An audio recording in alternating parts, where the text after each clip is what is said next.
You ready to take your leadership journey to the next level? On the leadership platform TLP, we don't just talk about leadership, we live it. This year, we are bringing you cutting-edge insights, transformative tools, and real-world strategies to help you lead with confidence, purpose, and impact. This year, we have 4 seasons with 50 episodes. We will dive into themes such as leading self, leading others, and leading institutions. We bring you Leaders Are Leaders. This monthly session focuses on book reviews, discussions, encouraging all participants to read along with selected books on personal leadership and professional leadership. We also have a time with the CEO. In this segment, we dive into the stories of prominent CEOs who share their insights, lessons learned throughout their leadership journey. We also bring you extraordinary leadership stories, highlighting individuals in our societies who are doing extraordinary things. This segment inspires viewers with real-life examples of leadership in action. We will bring you some brilliant minds, courageous leaders changing the narrative of Africa. We also bring you finally the expert-led sessions, which cover a wide range of leadership and personal development topics, providing practical guidance and actionable strategies for personal and professional development. The leadership platform is your go-to space for personal growth, professional breakthroughs, and meaningful connections. I am Joy Bunsu-Schmutz, co-host on TLP, and I will see you every Saturday, 7 p.m. GMT, live on YouTube and Facebook.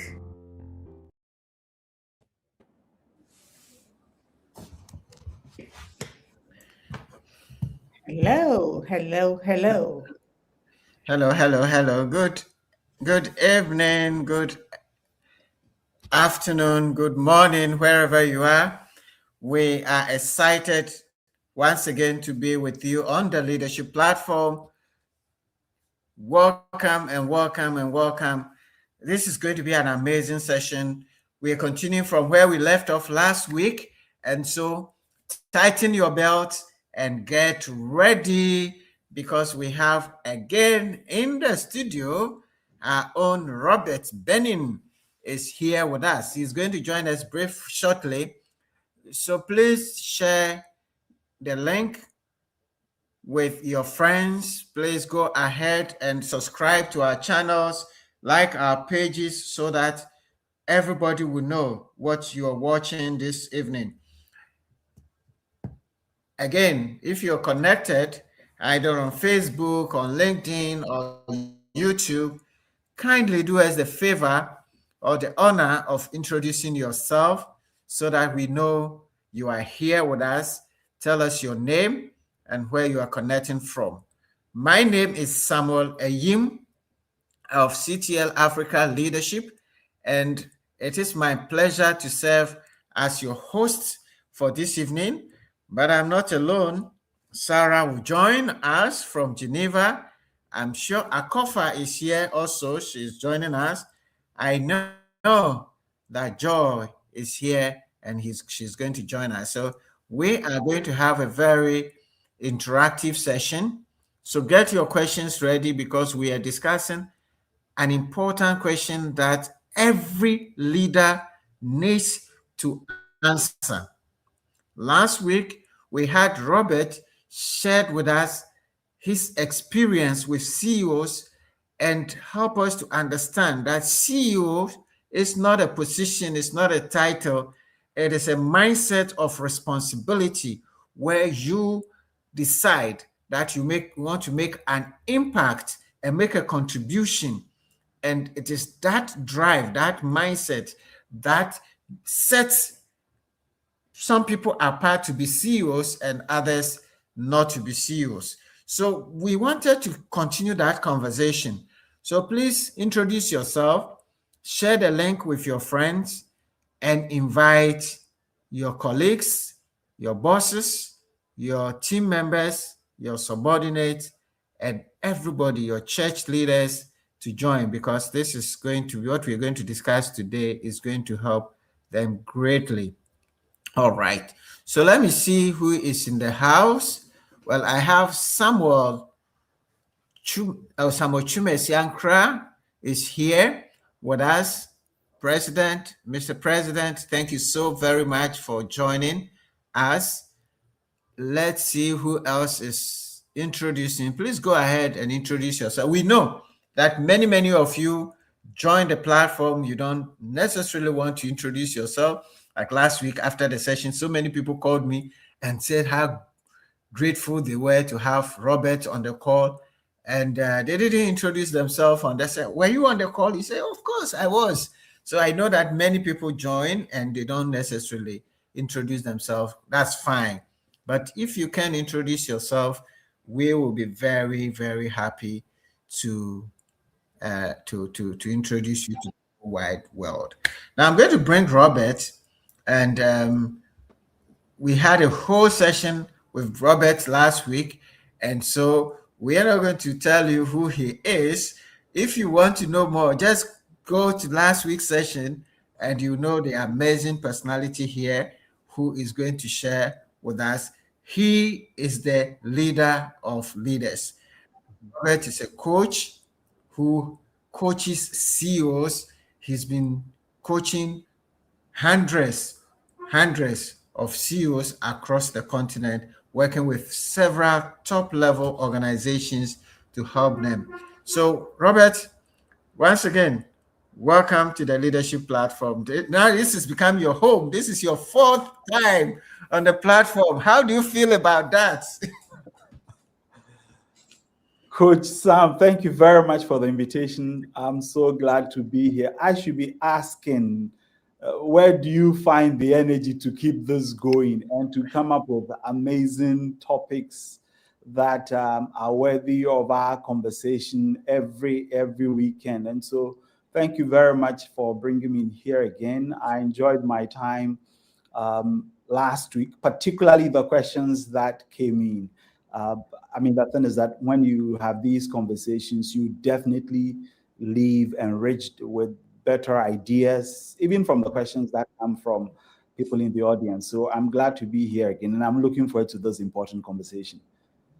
Wonderful, wonderful, wonderful. And I actually learned a lot, a lot. And that's why this week we said, let's not let Robert just go. Let's close up the loop.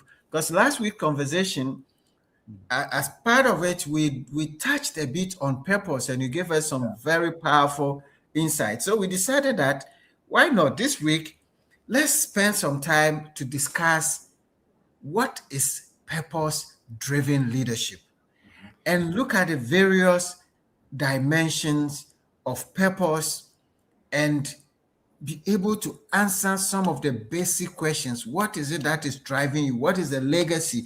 And what at all, how do you discover this purpose? So tighten your seatbelt, guys.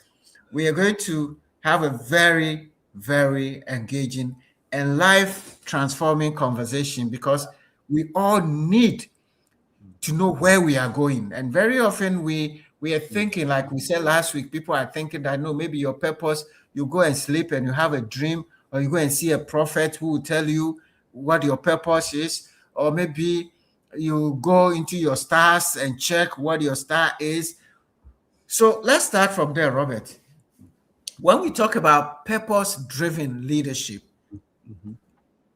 what does that mean to you? I mean, you have been leading leaders. You've seen so many leaders. You yourself are a leader who is living your purpose. So share with us a bit from your perspective and experience. What is purpose-driven leadership for you? Yeah, Sam, thank you. So there are a couple of words here and we need to unpack them separately. First of all, because we started with the context of the CEOs, I need to mention that we're all leaders. Yep. Every single person listening to this conversation is a leader. We all have different levels of influence and capacity, but there is no doubt that we're leading. And so that's one. And then we talk about the issue of purpose.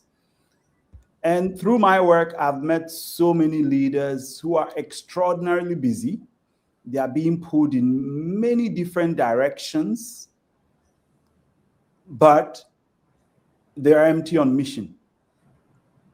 You know, even some of the best leaders, you ask them, what's their strategy? They will tell you the strategy they have as an organization.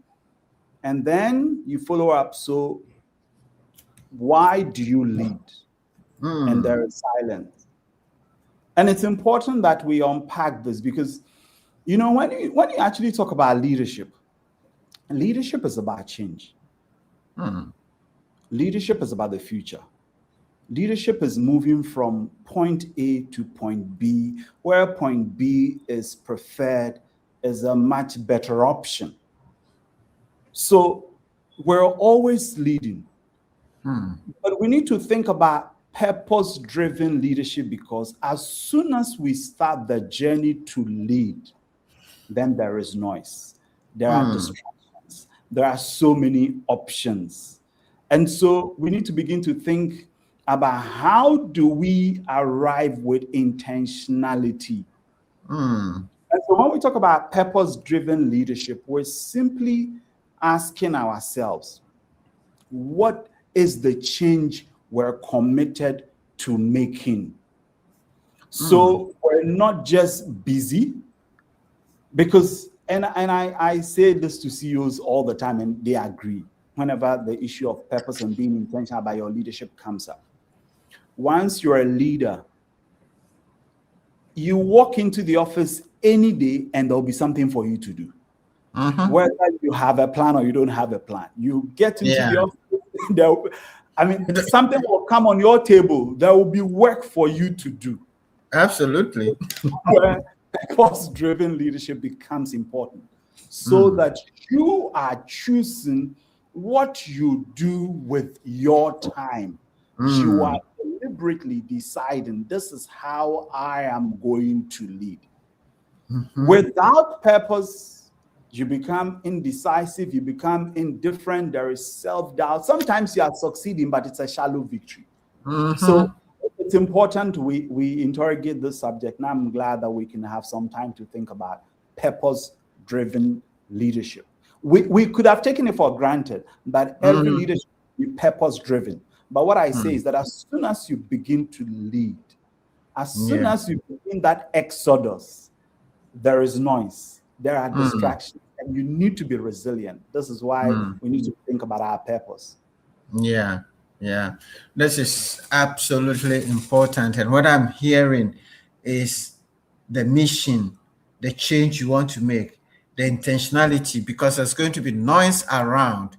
Now, John Maxwell has said that the greatest legacy a leader can leave is not money or monuments, but a life lived with purpose. Now, but I mean, like you yourself said, you go to the office, there's a lot to do. There are targets to achieve. Every day there's work to do. Now, this question about purpose, when we have results to achieve and things to do, is it not just too much? Is it not a luxury? Is this question of purpose not a luxury? Why should leaders spend the time thinking about purpose when there's day-to-day things to do? There are results to achieve. People are on there's files on your table to close. Is this not a luxury to spend time on? Yeah. Thank you very much. I mean, as you're speaking, what comes to my mind is exactly what Abraham Lincoln said. If I have 6 hours to chop down a tree, I will spend the first 4 sharpening my axe. Because purpose is what will bring you clarity. What is it that I need to do in this moment? Defining your purpose becomes the fuel you need to drive and achieve the goals that you intend to achieve. And so it's important that we spend time clarifying really what is it that we achieve in the midst of the noise. A research that Development Dimensions did, this is 2018, they found out the financial impact of purposeful leadership. It's clear, it was established that companies that are purpose-driven outperform their markets by 43%. Wow. How do the companies become purpose driven? These companies are purpose driven because the leaders are purpose driven. They have actually taken time to be clear on what is it that we need to do and why are we in this business. And once we understand that, then we're free to move. Then we can start chopping down the tree. If the Yeah. axe is blunt, we may waste time and effort. We get burnt out. That word we use, the phrase we use most of the time. Yes. And our lives seem to be of no meaning.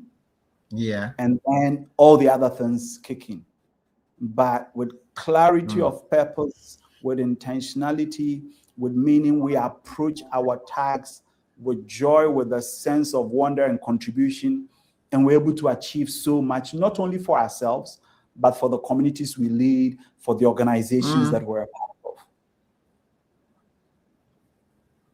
Wow.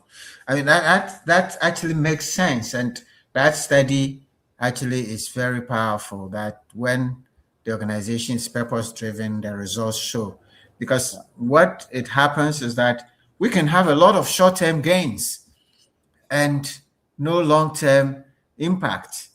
And long-term impact then comes from purpose driven. This shows that actually purpose is very, very critical. But why is it that many leaders get stuck when it comes to defining their purpose? Because, I mean, it seems, I mean, as you talk, it seems to me very obvious that this is so critical. You cannot lead if you're not clear on your purpose, because that is what will align the team members to where you are going. But why is it that many leaders get stuck when it comes to defining their purpose in their leadership? Sam, it's a great question. There are so many dimensions to this.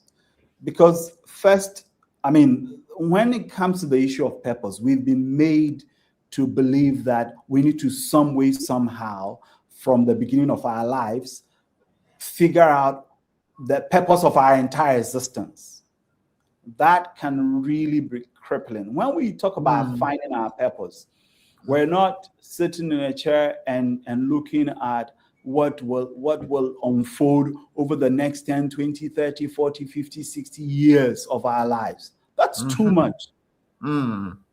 You have a life to live. There is something in front of you at this moment in your life.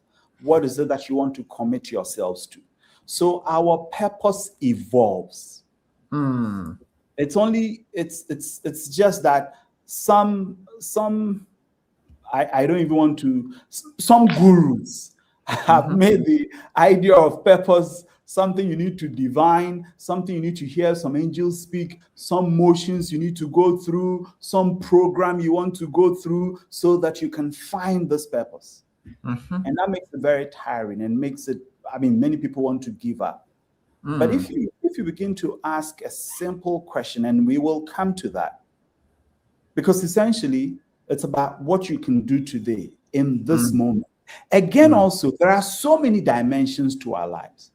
So when we talk about purpose, we're not asking for this nicely worded phrase or tech talk that unifies every component of your life. Because we have our vocations, we have our family lives, we have roles we have in the community, we have roles in the church, and there is a purpose to all of these roles. And so we don't have to put ourselves under pressure to come up with, sometimes maybe we think in terms of the company vision, mission, purpose, those ideas. So we want to come up with a unifying phrase that makes everything complete, ties all our lives together. That's difficult if you want to do that for yourself.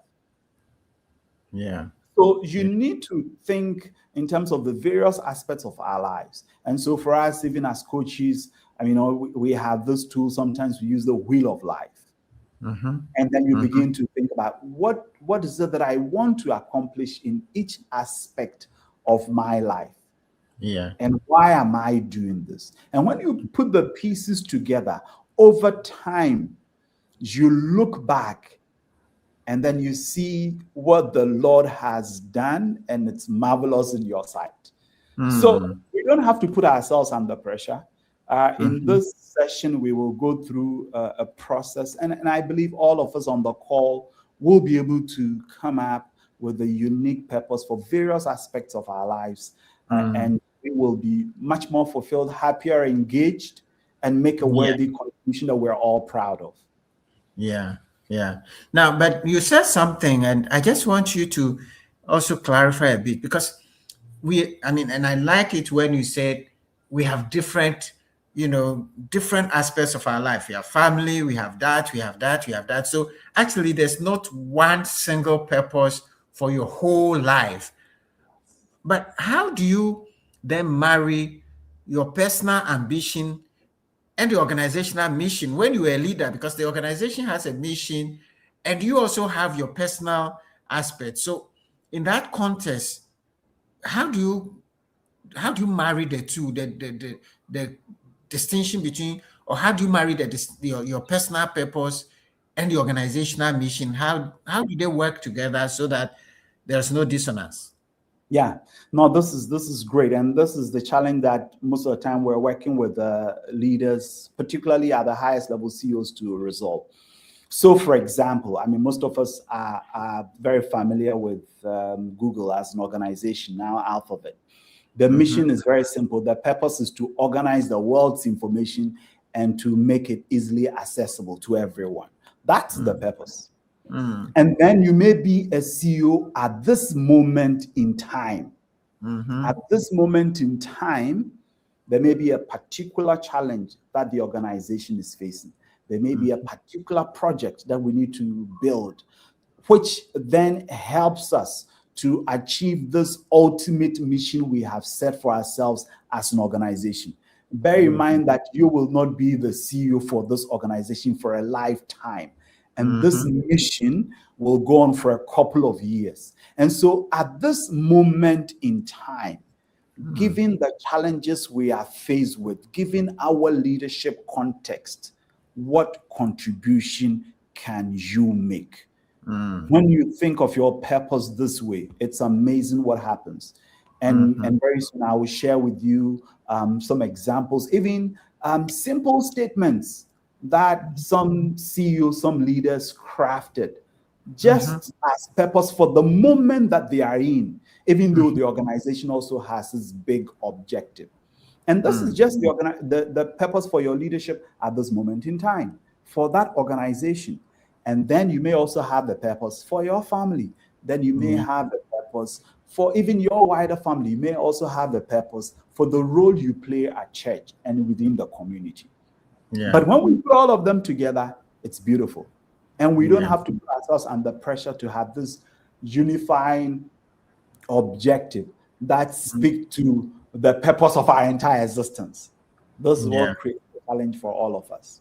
I can't do that. I'm trusting God day by day. But at this moment in time, I know my purpose now is to enable leaders and organizations I come into contact with to see, believe, and act on their God-given aspirations. That's now. And I may do this and leave this purpose for a couple of years, and it may change, and that's okay.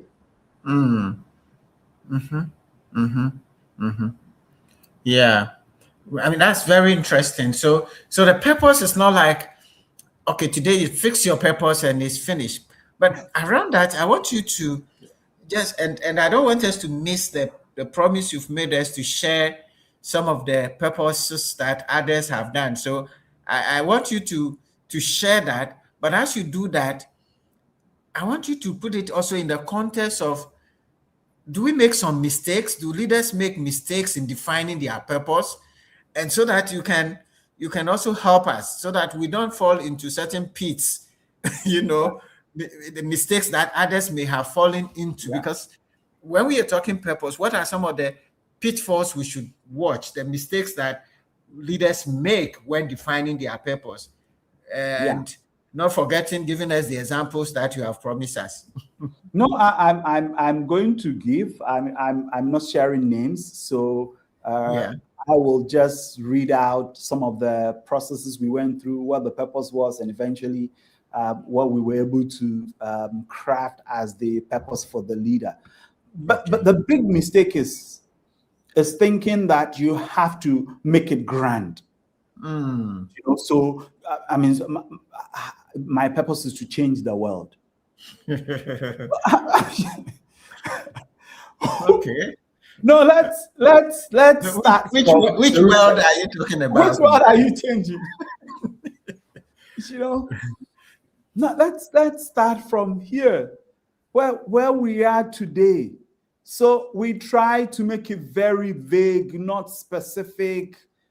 I mean, one leader I worked with, and so what's the purpose? And we started talking and trying to. I said, so you take your time, think about what's happening, and see what you can come up with.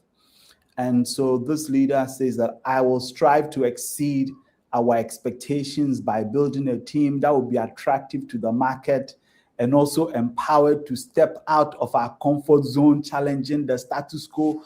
But I mean, all these nice words. I said, wow, what's happening here? Calm down. Calm down. Let's simplify this. What's the challenge you're trying to solve? What's the issue here? So we had a conversation, realized that, wow, really, there are specific team issues he needs to resolve over the next couple of months. After engaging in a couple of questions and a dialogue, creative dialogue, as we do, eventually, this was the purpose: to build a team that communicates openly and help each other grow. That was it. And here we can actually evaluate whether we are achieving the purpose or not. Whether as a team we're communicating openly, we're helping each other grow. We see through our meetings, we see through how we collaborate, we see how we support each other. I mean, it's so clear. Another leader, when we started, we put ourselves under pressure. We feel we need to come up with something grand, some nice words, beautiful, trying to make an impression. Because again, we're going back to what we know. These nicely worded company vision, mission statements that we put on the wall and do not make sense to anybody. So one leader wrote, I want to be an inspiration to others by being an example of change through integrity, determination, perseverance, and selfless service for the benefit of the society. Which society? So you really have to simplify this. It starts with thinking about your immediate context. Last week, I asked a question. What do you have in your hand? What unique skills and abilities do you bring to the table? What is it that we're trying to solve in this moment as a team? What's our context? What's our hopes and our aspirations? Again, working through it, eventually, this leader comes up with a very clear, succinct purpose. To develop a team that appreciates individual and collective effort and have a stronger sense of belonging and owning the company they work in. This is very specific. It's about a company. It's about the team I'm working with. It's the shift I want to see. Because you want the team to appreciate both individual and collective effort. Because all the training and the competition amongst ourselves, but also we want them to have a sense of belonging. We're supporting each other. We own the work that we do. And this is the clear purpose the person walked out with at the end of the day. I mean, there's one that's so beautiful, and I want to share with you. I've cut some pieces out because I don't want to disclose everything, but you will still get the essence of the purpose. The person going through the process, this is what the person wrote. I am at peace with the work I do. It utilizes my skills. My ambition is to build all of that. I don't want to share that. And then finally says, currently, I need to make sure there is support for the work each other does. There is open communication and we all clearly understand the new strategy. Mm. That was the leadership purpose at this moment in time. When the company has come up with a new, going through change, has come up with a new strategy, this is what I can give my time and effort to when I come to the office. Yes, of course, there are targets to achieve, and indeed, when there's support for each other, we're communicating well, we clearly understand the new strategy. Of course, all the other targets is a matter of fact. We will achieve them anyway. And so we need to avoid the tendency of thinking, making it grand. You know, we talk about us and we want our lives to count for something. No, in this moment, what can you do for your stakeholders? What are the problems you need to resolve? So simple language, very specific, and we don't have to mimic the corporate example of just joining together some nice flowery language, then becomes the mission of the organization, because that's what trips us. Yeah. Wow, that's really deep. I mean, what I'm learning is, so it's not like slogans. I mean, we find a lot of our leaders, political leaders, give us slogans, and at the end of the day, I don't want to be political before somebody shoots me, but they give us a lot of beautiful slogans, and at the end of the day, nothing happens. But what you are saying is that a purpose should not be complicated. It should be relevant to the current situation. It's the problem we are dealing with right now. It is the lived practice that we are focusing on. So we need to reflect deeply. So that is very, very, very insightful. But then that brings me to another question running through my head, because when I listen to you, it looks like you're working with leaders to craft their purpose. So is it that purpose can be taught, or is it something that you are born with, you have it, or you don't have it? I mean, can you help us here? Because I thought that each one of us were born innate. We have this thing in there. Yeah. But what I'm learning is that looks like you are teaching people how to craft their purposes. So please help us.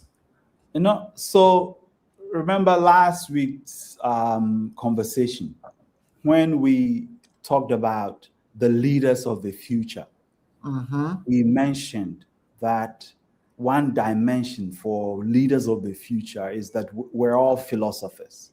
We are actually, I say, we're enlightened philosophers.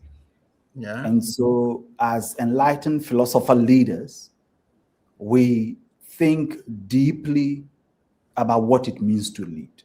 Yeah. Every leader. Because it's very easy to just start moving.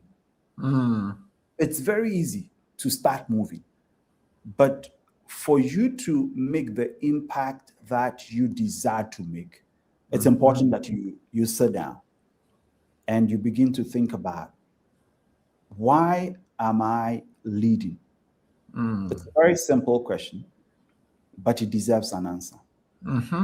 Because it's not the target. And you went into, I would not say politics, it's about building our society. And so we can go into that conversation. It's just unfortunate because we're trying to build a society. What are we trying to do? We're trying to build a society that we can all live our lives with dignity and make a worthy contribution. Yeah. I don't know how it happened, but we lost this fundamental purpose. And some way, somehow, we reduced the entire conversation to macroeconomic variables. So we start as a nation, and when we start reflecting in the morning, and we get together as a nation to have conversations, it's not about what values are we building, but it's about a macroeconomic indicator. That's a difficulty. That's something that it should change. We must shift. We have to go back to the fundamental purpose for organizing the society. Yeah. And leaders must lead this conversation. Yeah. It's uncomfortable. It's very difficult. It's hard because when you begin to have that conversation, you realize that there are fundamental questions we need to resolve. We haven't answered yet. And we are just having a leadership of convenience where we can just talk about some numbers we have achieved and haven't achieved. But we need to come back to how, as a nation, we're organizing ourselves as a people with dignity, believe in our identity, believe in the society we're building. This is missing. Yeah. Yeah. This is missing. And so, I mean, and in Ghana, the thing that gets us talking about how we're building our nation on a yearly basis is our budget. And I wish that we will begin our budget presentations and our conversations with these conversations around purpose, what we're trying to fundamentally, rather than starting with the macroeconomic targets we want to achieve. Yeah. So that when we get to the office, in our dining tables, in our communities, under the baobab tree, we can have conversations about what contributions am I making? Who am I as a Ghanaian? What values am I bringing to this community that I'm part of? Do I believe in this country? And how do we make progress as a nation? It's tough. Because once you start having these conversations, you realize that, well, there are mountains to climb. Not that we can't climb them, we can climb them. And we need to embrace these mountains boldly and begin the climb. Wow. I mean, as you talk, there's a statement John Maxwell once said that purpose is not found, it is built. Yeah. And as you're talking, I'm just, seeing the importance of deep reflection, and you talk about enlightened philosopher leaders. What that means is that we need deep reflections. The purpose is not something that you have inherited, it's something that you cultivate, and the environment and the experiences that we are going through, if we reflect over them, that will help us to shape what contributions, and that's what I'm getting. And I don't know what you guys are getting, but your purpose is, what contribution am I making to building this society, to building this organization, to building this church at this point in time? What is my contribution? And that is what I'm getting. I don't know if I'm right, but that's what I'm taking away. Yeah, Sam, whilst we're on this, if you permit me, I mean, yes. I want to, because we've made the conversation much broader. Yes. Sometimes as leaders also, the mistake we make is that we think it's our purpose. Particularly when you are leading the society. Yes. It's not your purpose. It's not your vision. And we can call on some great examples we're all aware of. When Martin Luther King stepped up, it was not his purpose. It was not his vision. It was the vision and purpose of a community. He just happened to be there at the moment and to embrace that vision and help all of us realize it. And so that alone reminds us that we must come to this with a lot of humility and to ask fundamentally, what is it that this society is looking for that I can help them build or achieve? Yeah. When he said, I have a dream, it's not just his personal dream. It's a dream we all sharing. And that's how come, even though it was a fight for Black independence, if I'm to put it that way, literally, On the day he delivered that speech, it said that 25% of the audience present were white. Because definitely, I mean, there are other human beings who also believed what he believed What you were and saying. had the Yeah. same aspiration. Yes. And we just needed a leader to carry it. Yes. And so Yes. when we're leading communities, when we're in communities as leaders, we need to remember that the mission, the purpose, it's not just for us alone. We're actually carrying the mission and the purpose of a community. And Yeah. I needed to mention that. Thank you. And I think that is very powerful because, you know, if your purpose is not related to your contribution, you're going to work on this earth and go away. And that's when we publicize it, we talked about legacy. It's what are you leaving behind? That should be part of your definition of your purpose or leaders. And that is not, like you said, it's not some globalized thing, but it's also related to your environment, to your community, to your society, where God has put you at this point in time. And that is also for me very, very powerful from what you have said. Guys, I want to see if there are questions coming.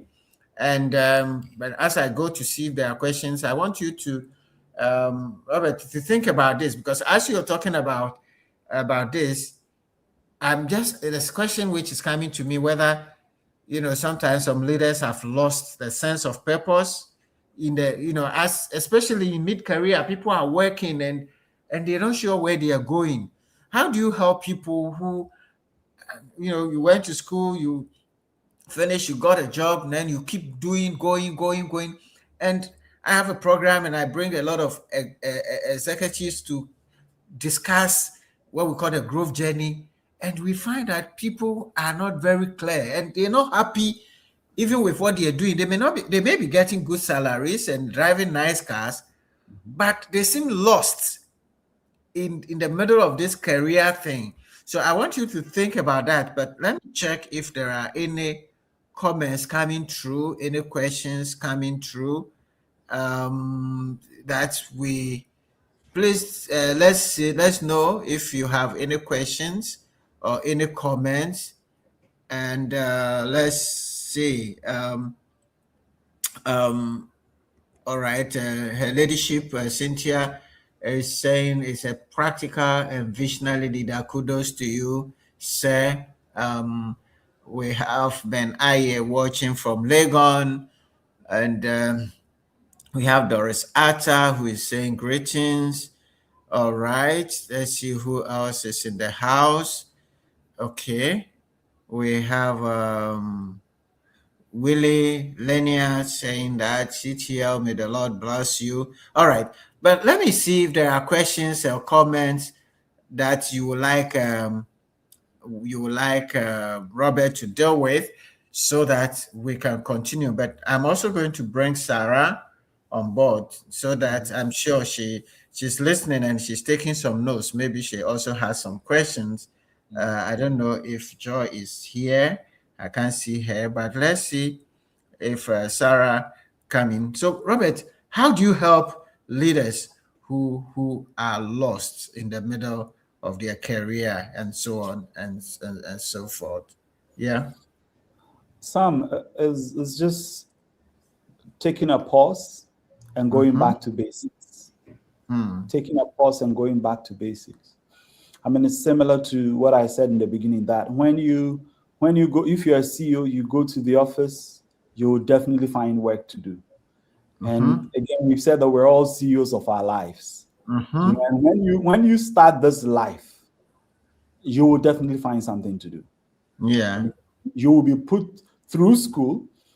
You come out of school, and society expects that you should take a certain job, maybe because of the course you have studied, and then society expects that you should form a union, and so you form a union, and then, I mean, you have children, you're going to work, the bills must be paid, and so you need to work to pay the bills. You can go through all the motions and perform, every day.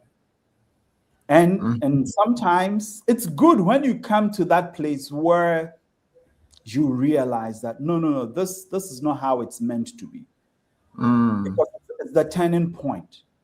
That's when you are at the inflection point.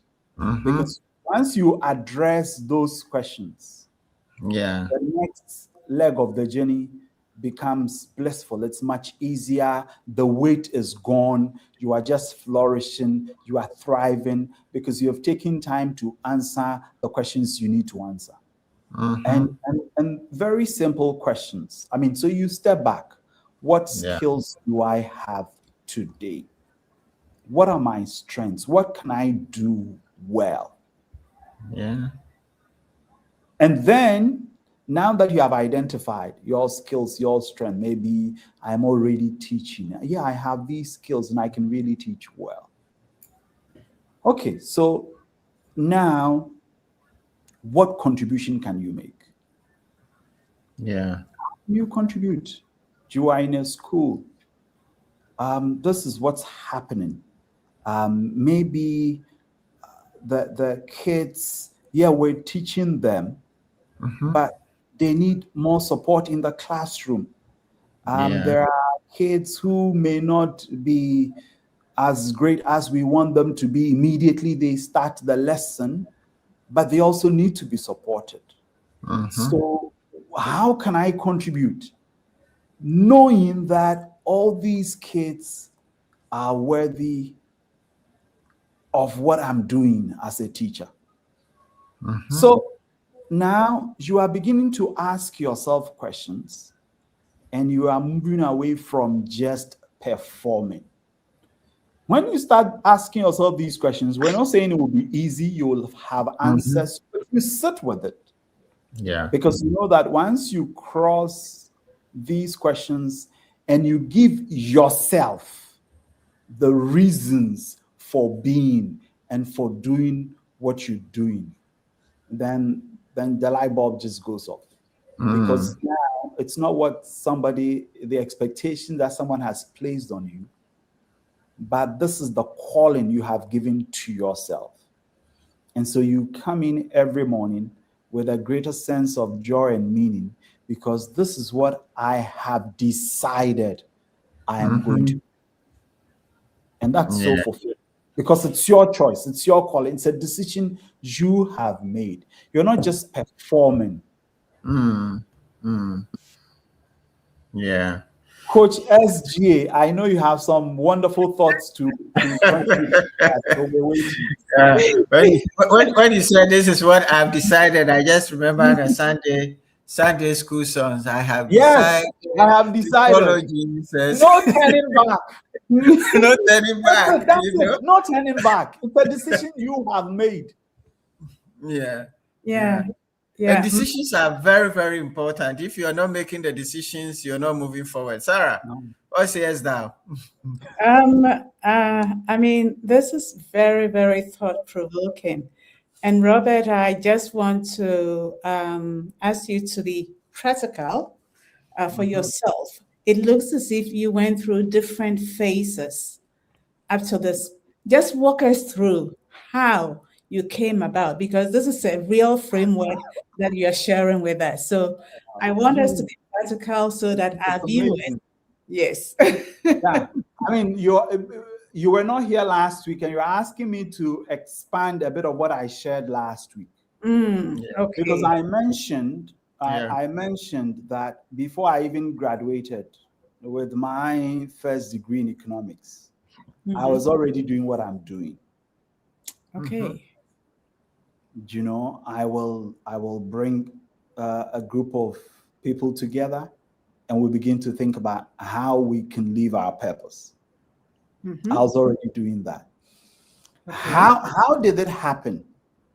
I was a member of Ghana Methodist Students Union, and on the long vacation, we go for students in church evangelism. And we went to a village very close to Legon. And this is over 25 years ago. So, and we just went probably 10, 15 miles away from Legon. And evening it was pitch dark.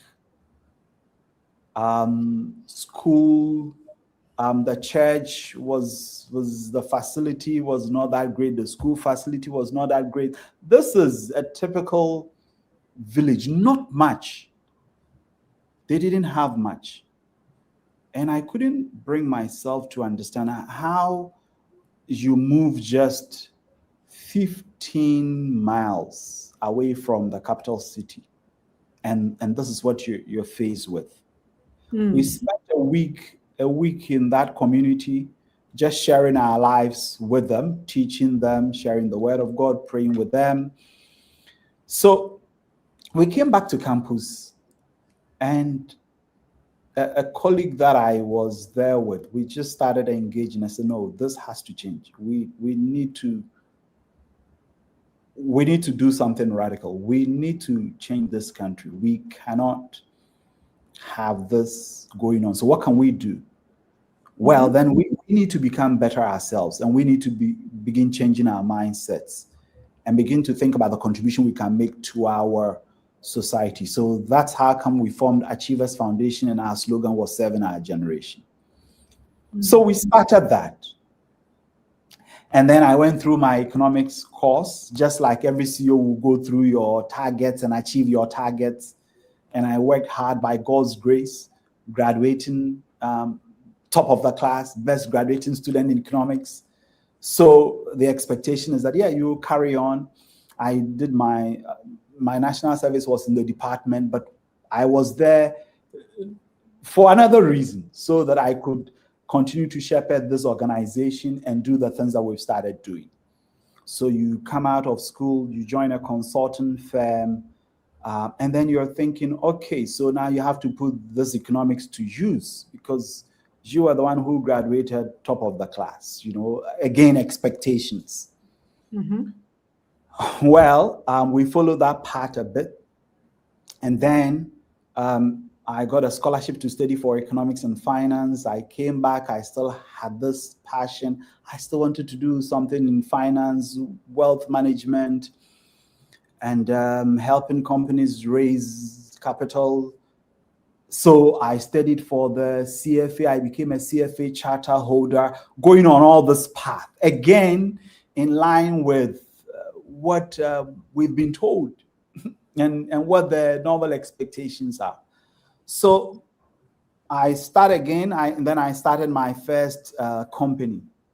And I'm trying to keep the story very short. I started my first company. I called it Citynomics, simply the economics of the city. So Citynomics, bringing to bear all my knowledge in economics and finance for that purpose. But as soon as we started engaging, I realized that the challenges we're dealing with here, speaking to leaders, it's not an issue of finance. So we started the company in September 1st, 2011. May 16, 2012, we were running our first open enrollment leadership development program at Alisa Hotel. It had completely changed. So that's been the trajectory. And I don't know, maybe you will, Coach SGA, pick your own insights from this, because again, my life is it's an individual life, and it's based on my context. So I can't propose that to anybody. Yeah. Again, now fast forward, I'm helping organizations with leadership development and strategy, but all the leadership, all the economics and finance help anyway, because when I'm sitting in front of a CEO and we're having a conversation about leadership, I actually understand the business also, and I've actually looked at your financial statements, maybe even before meeting you, if your company is a listed company. And on the number side, we know what's happening, but I know that we need to come back to the basics and fundamentally think about why you're leading and what needs to shift in your leadership so we can unlock the value we have in this business. So that's the path I've been on. And I don't know if that answers the question you asked. But again, it's my individual life. I can't offer that as the path for everyone. Indeed. Because, I mean, in our coaching, we see the hero's journey. Everybody has a journey, right? Exactly. It's the hero's journey where you started from, the calling that came, the obstacles that you faced, and then you come out with experiences that you have gained to come in with a solution to a problem that you found in the society. So basically, it's that, because I saw that framework and I just wanted you to share it with us so that we can relate more with our own lives and our own experiences. So thank you very much. No, thank you. It's just by God's grace, because Sam, like we said last week, I don't know how the accounting would have helped, you know, and looking back, I realized that I love this one much more than the finance and economics I was dreaming about. And even though I did so well and I am still a charter holder, and some people will meet me, I mean, and then they are confused. They're wondering what's happened to this guy, because they know the exam, especially those who know the exam and they know the rigor of the exam. And at the time I became a charter holder, we were probably about 10 charter holders in Ghana. And then you put all of that aside and say, this is the path you're going. So really, it's about the contribution you can make in this moment. You don't have to carry the weight of history. We live life looking forward, not in our rearview mirror. Yeah, absolutely. And it's the same for me, you know, as we shared last week. I mean, I have my wig and gown here as the day I become Chief Justice, that wig and gown will go out of the system anyway. But I mean, today I don't even think law. When they are deciding all these cases and they are fighting in court, that's not my beef. Be careful. Her ladyship is here. No, but that's her. She has chosen her path, and I'm sure she will be happy if they throw away that gown for her to wear what she wants. So, but that's very, very important for people. It underscores the fact that your purpose is not an eternal statement. Yes, it evolves over time. Yes, and at a point in time, you have to ask yourself, what am I going to contribute right now? In this situation, how relevant am I going to be? But it also, Robert, sometimes it doesn't come easy, like you said. Crises come, problems arrive. So how does leaders navigate when you have a purpose, you know what you want to contribute, and there's crisis, there's uncertainty, and so on? I mean, share a bit with us how we can navigate, crisis, at the same time maintaining the focus on our purpose and our contribution. Great. Sam, it's an important question to ask. Again, you see, when you start the journey and there is no purpose, and you start facing challenges, then it's very easy to throw in the towel. Yeah. Because you haven't convinced yourself, you haven't made any decisions. And when we think about purpose, it's about the contribution you're seeking to make. And so definitely you would have challenges. The fact that you're living a life of purpose doesn't mean there will be no challenges. They will come. But then your purposeful leadership helps you to resolve the challenges and to press through. Yeah. What you do all the time, what you do all the time is to remind yourself of the purpose. Yeah. That's fundamental. I mean, there are so many other things you can do, but you remind yourself of the purpose. And I think I shared this last week. And again, we'll go back to Martin Luther King. He was in Ghana. And he was in Ghana for our independence. just Oh, to, okay. I didn't know yeah, that. to Yes. to watch us lift our flag. I see. Mm-hmm. Yeah. So he's asked, why do you come all the way to Ghana? He says, it's awesome to come here and to watch the birth Mm, of a new nation. It mm, renews my conviction in the ultimate triumph of justice. mhm, So, if you set yourself to make a contribution, and it's a worthy contribution, you will definitely have challenges coming your way, but you put yourself in situations where you see others who have made similar contributions. So you are inspired, number one, and then also you mm, learn from them. yeah. It's Yeah. important that we approach our contribution with this mindset that indeed, yeah, the challenges will come. We will have these times that we really want to give up, but then we this is what we have set ourselves to do. We have to keep reminding ourselves.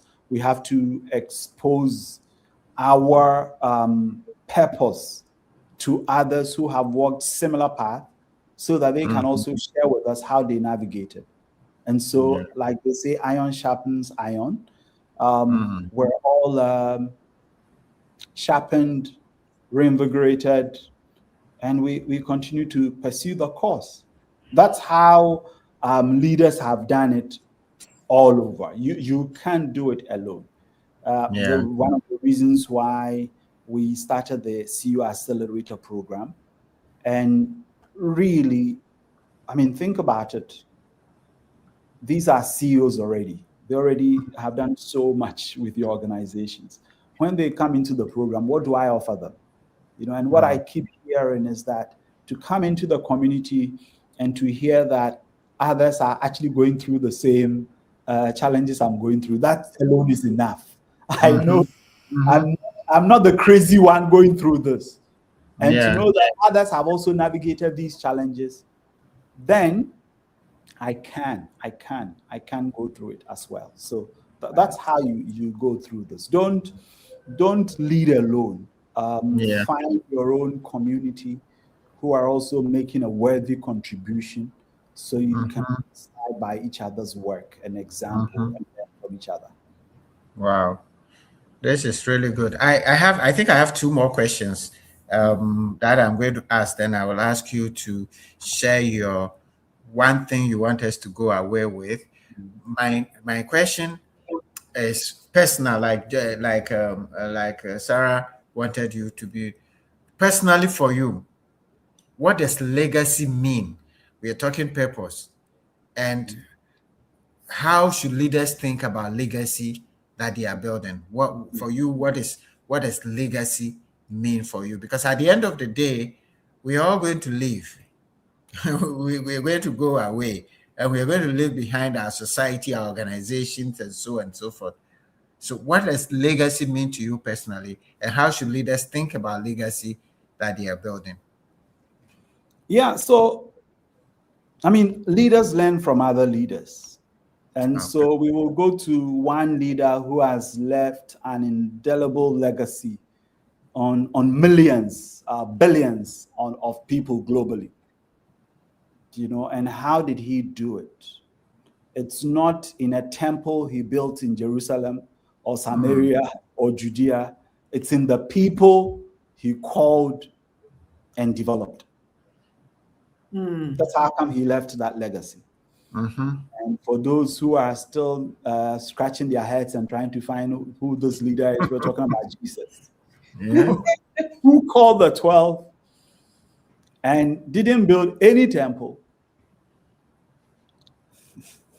no cathedral, but found 12 people, and the legacy lives on. Yeah. So it's important that as leaders we think about this seriously. that yes, we have to achieve the targets, but think about the culture you're creating. Think about the systems that you are creating. Think of the people you are elevating, so that when you leave the room, the people you've elevated will be able to carry the torch, so that they continue to build a system that delivers the results you are seeking to create. Yeah. So legacy is essentially about people. Again, it's a conversation we have in the CEO Accelerator program, because every leader, you must think about legacy. And one of the defining statements we begin with is, your legacy is now. So it's not when you are 50, 60, and then now you're thinking, what's my legacy? Your legacy is now. You have a group of people you're working with. And so what are you doing to make it possible for these individuals who you work with to fill your big shoes, and number one, and to carry on the mission? And if we follow the example of Jesus, we will have then left a remarkable legacy, or every leader, because you have people who will carry the system and the culture that will deliver the results you're always looking for. Yeah. Well, this is great. So, I mean, what I'm taking away, legacy is the impact. It's not the possession. It's the lives you have touched. It's not the titles and positions that you learn. So asking yourself, what will endure after me? And there's a quote by Peter Stropo that says, legacy is not leaving something for people. It is leaving something in people. Yeah. So, I mean, and that is powerful with the example you gave with Jesus. Just the 12 people, what he left in them is what has led to this whole world. At one point, they said they have turned the world upside down. Upside down. Okay.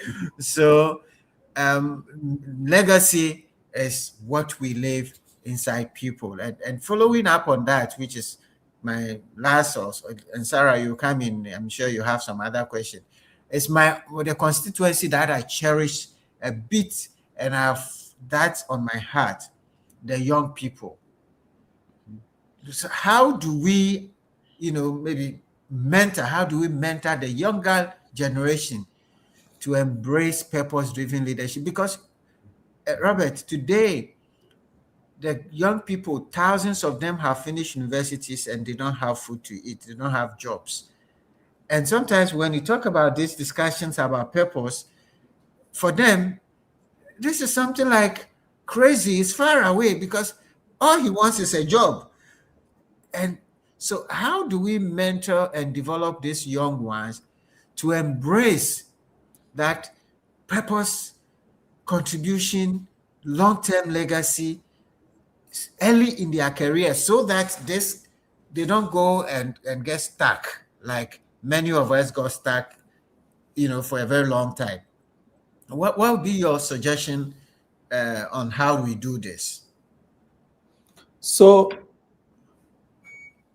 again, we need to start changing the questions we ask young people. Because it's not about what subject you would like to study or what course you are reading. It's not about what profession you would like to get into. Those are wrong questions to ask. Wonderful. We start asking them those questions, and they start giving us the answers we expect and they know. And that's the basis for the problems we have. So I have studied economics, and so I need to do something related to economics. Maybe I need to work in a bank. I've studied accounting, so I want be in a place where maybe I can help them, the accounts office. That's the challenge. That's why this purpose conversation is refreshing. But again, The word purpose, the gurus, they started and they wanted you to consult them and to come up with all these theories and models. But as we've been saying on this call today, given your leadership context, what contribution can you make? If you ask any young person, what contribution can you make today in Ghana? They can give you a list of things they can do. Yeah, the question will shock them initially because they haven't been asked that before. It's a big surprise. And I've done this exercise with a couple of young people before, just by asking them to list 21 projects you can start now. And this is a challenge I give to any young person listening to us on this call. Because you are working with what you have today. What can you do now? Yeah, I understand there are pressures. Yeah, you need to pay for food today. You need to put body and soul together. We're looking for a place to sleep. I understand that. But how can you contribute? Because I've seen people who, with nothing, but with nothing in terms of resources, but with the mindset of seeking to contribute, have done amazing stuff with their lives. Yeah. So you are on University of Ghana campus. Probably you have lessons, you have your lectures, maybe 3 hours a day. And sometimes I ask these questions. Maybe a student with a heavy workload, full day, probably 7-8 hours. And that happens maybe once or twice a week. And then, there are days that actually the whole day, nothing happens. You don't have a lecture. But there is a school just down the road that will benefit from your knowledge, skills, ideas, just by going there and running a reading class for the children. That's the contribution you can make. Yeah. You may even have to walk there. You may not even have to incur transport costs. At all. Start making that contribution, and I can guarantee heaven will come to your aid. Absolutely. There's a young lady I know. I went to speak in her class, and she told me, yes, she always liked helping people. She wants to help students who have difficulties just trying to even navigate student life and their academic work and all of that. Today, this young lady, without any money, any resources, no IMF funding, no World Bank funding, no approval from the university authority, nothing, he's running a mentoring program on University of Ghana campus. He recruits mentors, trains them, matches them with students who are looking for support. That's the contribution she's making. Yeah. All she needed was a WhatsApp, because she can design and post on her WhatsApp that this is what she wants to do. And then she can reach out to me and say, can you run the orientation program for the mentors I've recruited? And she does the matching, and she's following up, and she's taking feedback. So what subject prepared her for that program she's running? Yeah. And really, there are universities in Ghana, the whole university doesn't have a mentoring program. No. With all the resources. So it's an issue of purpose and contribution, not resource. And with just her phone and WhatsApp, is running a mentoring program, sometimes with as many as 30 students on the program. So it's not about the course you are reading. it's not that the profession it's the contribution you can make at this moment in time with the skills and abilities you have. When you start, heaven will show up and support you. Absolutely. I love this. I love it, Robert. I love this because flipping the question, asking the right questions is what is missing. And unfortunately, the whole educational system is set up to answer questions that nobody is asking. So we are just feeding our students and our children with answers to questions that nobody is asking in the world. So when they come out into the world, they're finding that the questions that are facing them have not They have been a poor, but answered. their poor doesn't count. They have a poor, but their poor doesn't count. Exactly. The questions.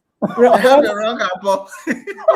Robert and Sam, what Robert just shared, it behoves on us, the generation before these younger ones, to change our mindset. It's a question of mindset, because we are supposed to be asking the questions and our mindset has been warped. So that is the challenge for us. Absolutely. Yeah, because as John Maxwell says, good leaders ask great questions. Great questions. Yeah. The questions we are asking is not great. So it's for us to be that change that we want to see in our society and to ask the right questions. So guys, don't go and ask your children again, what profession you want to do and all that. Go and ask them what contribution you want to make. So I want to ask my last question because I'm mindful of our time. We have 10 minutes to go. I don't know if you have other questions. I don't have other questions, but I have lots of takeaways. All right. So we're going to come to that. Then you share with us your takeaway after I've asked Robert. Robert, thank you so very much. This has been very, very, very insightful. Now, if you have to give all of us on this call just one actionable step today that we can take to align our leadership with our purpose, what would be that one actionable assignment like you give us? In other words, what is the one thing that you want every leader here to walk away with today? Just one from your perspective. Then Sarah will share her takeaways with us. I wish Sarah shared her takeaways first. Okay. All right. Yes, so that we walk away with that. So we I'll quickly share the takeaways. Let Sarah share her takeaway that you take. Yes. Number one, leadership requires purpose, right? Okay. Number two, purpose brings clarity. Okay. Number three, purpose is not a grand lifetime formula. Number four, purpose should be practical and specific. Number five, leaders often overcomplicate purpose. Number six, organizational mission and personal purpose must align. Number seven, purpose is rooted in reflection. Number eight, purpose is about contribution, not position. And number nine, purpose should influence daily leadership practice. Number 10, legacy is built through people. And legacy, number 11, your legacy is now. Wow. Okay, this is beautiful, guys. What are your takeaways? Put in the chat. We all listen. Sarah has given us at least 11 or 12 takeaways. I have more, but I have to stop. You have more, eh?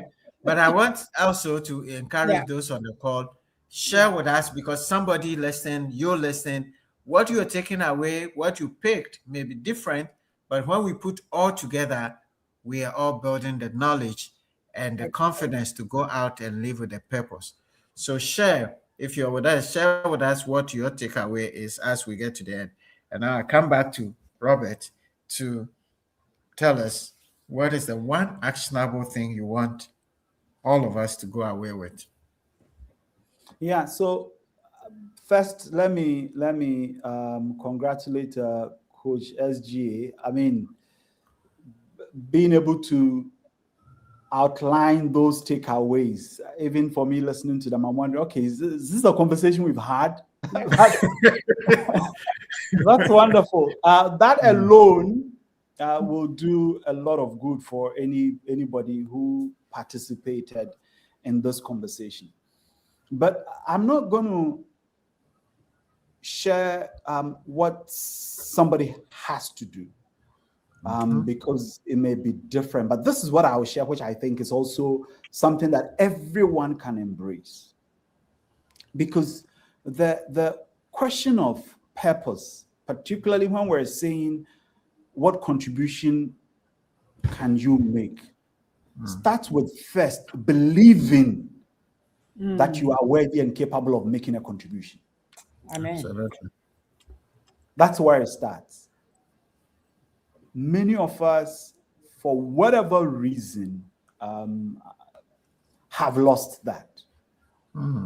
And I pray that for those of us who are listening, and anybody who will listen will find this, believing that you are capable of making a contribution. Because once you believe you're capable of making a contribution, the next step of making that contribution, it's automatic, because we don't believe enough that we can contribute. And so even with all that we're saying, somebody will be asking, but what can I do? But it goes back to that simple question: what is it that you have in your hand? Yeah. You have something. You have something you can contribute. And so I will encourage everyone to believe that we're capable of making a contribution.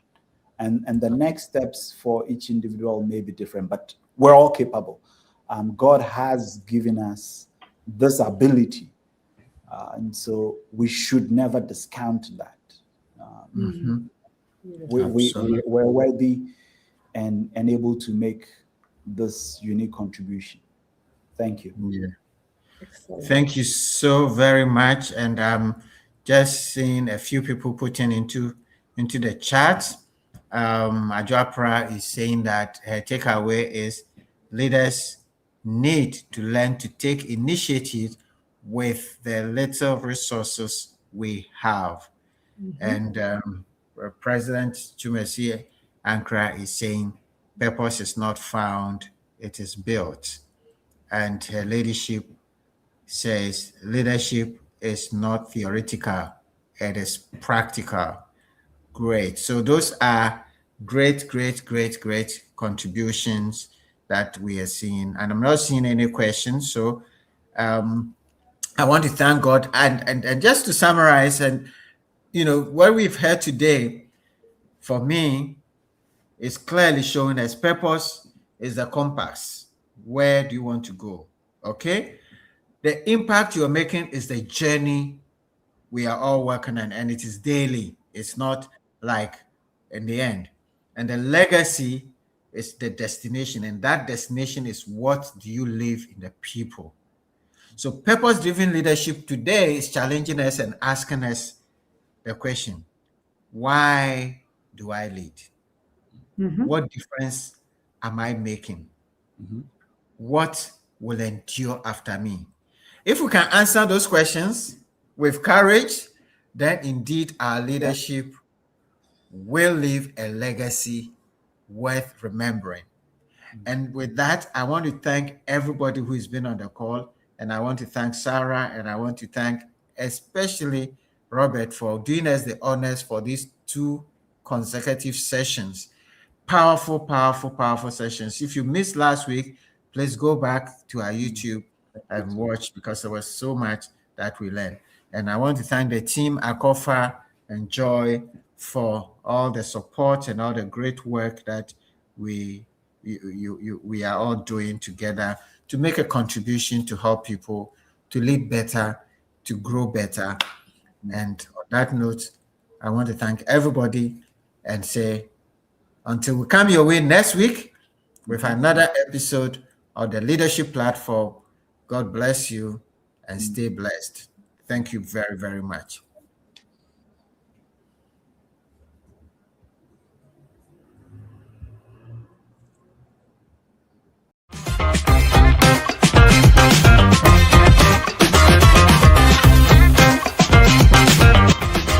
by the way, if you haven't subscribed to our channel, do that now.